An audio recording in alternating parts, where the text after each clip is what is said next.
जय हिंद दोस्तों।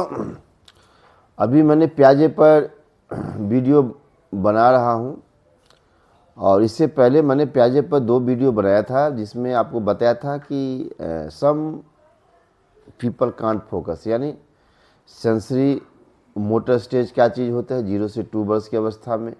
उसके बाद हमने बताया प्री ऑपरेशनल स्टेज जो 2 से 7 वर्ष की अवस्था में प्याजे का रहा है। उन्होंने क्या बताया इस अवस्था में बच्चे में क्या क्या गुण आ जाते हैं। तो अगर ये वीडियो आप नहीं देखा है दोनों तो आप अवश्य देखें, आपको क्लियर हो जाएगा प्याजे के पूरे सिद्धांत के बारे में। आज हम बात करेंगे दोस्तों कंक्रीट ऑपरेशनल के बारे में, जो प्याजे का तीसरा स्टेज है, जो 7 से 11 वर्ष की अवस्था में इस स्टेज को उन्होंने बताया है, जिसको हम कंक्रीट ऑपरेशन स्टेज कहते हैं। इस अवस्था में क्या चीज़ होता है, जो सेकेंड अवस्था में आपने देखा होगा वीडियो कि सीरियसन की गुण नहीं आता है, बच्चे कोई भी चीज़ सीरीज में नहीं कर पाता है, एक ही पहलू को देख पाता है। तो सेंट्रेशन का गुण जो है वो आ जाता है, वो बच्चे ऑलरेडी समझ जाते हैं। उसके बाद अगर हम बात करें उसके अंदर सीरियसन का गुण आ जाता है, सीरीज में कोई भी वस्तु को लाया जाता है। जीव बाद जिसको हम कहते हैं एनिमिज्म, इसको समझने लगता है कि क्या है लिविंग थिंग्स, क्या है नॉन लिविंग थिंग्स। ईगोसेंट्रिक की जो उसके अंदर भावना होती है इसमें वो समझदार हो जाते हैं। उसके बाद अपलटावी का जो गुण आता है, इवर्सिबिलिटी का जो गुण जो उसमें अत्रुटिपूर्ण रहता है वो समझ लेता है। उस अवस्था में आपको कोई भी जमा घटाव का देंगे तो ऑलरेडी बना लेगा, बच्चे में किसी तरह की प्रॉब्लम नहीं आती है। उसके बाद आपको जो कंजर्वेशन का जो गुण था आयतन का, वो छोटी वस्तु बड़ी वस्तु बच्चे समझना भी शुरू कर देता है। सिंबॉलिक थॉट की जो बात है वो आपको ऑलरेडी कंक्रीट में आ जाता है और अच्छे से बच्चे ये चीज़ समझ रहे। यानी जो प्री ऑपरेशन स्टेज की जितनी भी कमियां थी ये कंक्रीट ऑपरेशन स्टेज में सब आ जाता है। तो इसमें जो सबसे बढ़िया जो गुण आप देखेंगे कि जो बच्चे के अंदर प्रवेश करती है, लॉजिकल थिंकिंग।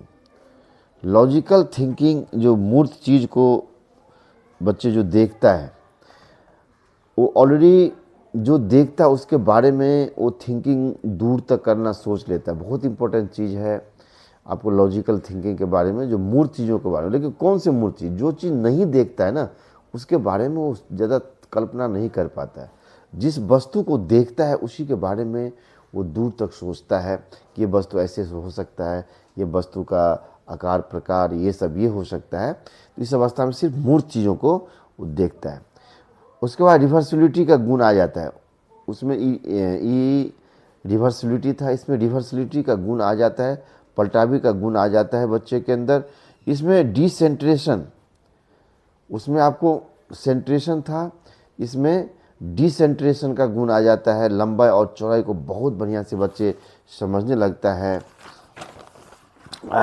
उसके बाद अगर हम बात करें तो इसमें कॉज एंड इफेक्ट, ये बहुत इंपॉर्टेंट चीज़ है।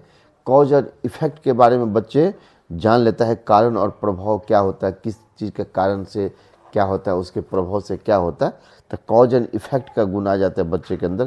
क्लासिफिकेशन जो इम्पोर्टेंट चीज़ है, क्लासिफिकेशन जो होता है किसी भी वस्तु का उसको बच्चा समझ लेता है। साइज एंड शेप को बहुत आकार से, साइज और शेप में किस प्रकार का अंतर है इस चीज़ को करना बच्चे शुरू कर देता है, समझना शुरू कर देता है। सीरिएशन की हम बात करेंगे तो उसमें असेंडिंग ऑर्डर या डिसेंडिंग ऑर्डर की बात जो करते हैं, छोटी संख्या बढ़ाते जाएंगे बड़ी संख्या को आ जाएंगे, तो ये इस अवस्था में आ जाता है सीरिएशन के गुण। उसके बाद अगर फॉर्म देखेंगे तो इस अवस्था के अंदर बच्चे जो है ये सारे जो सेकेंड अवस्था में प्रॉब्लम थी इस चीज़ में आ जाता है। नाम है उसका कंक्रीट ऑपरेशन स्टेज, तो इसमें बच्चा ऑलरेडी समझ लेता है कि कंक्रीट स्टेज में क्या होता है। तो मुझे आशा है कि आपने जो थर्ड स्टेज की बात है आपने इसको बहुत बढ़िया से समझा होगा और इस वीडियो को देखिए, उनके पॉइंट्स जो हमने बताया है कॉज एंड इफेक्ट का हो चाहे क्लासिफिकेशन का हो, तो ये वर्गीकरण की बात हो कि आपको कंक्रीट ऑपरेशन स्टेज में आ जाती है, तो आप बढ़िया से इस चीज़ को समझें और जानें और अपने एजुकेशन में बेहतर रूप से उसको इस्तेमाल करें। इसी के साथ जय हिंद, जय भारत।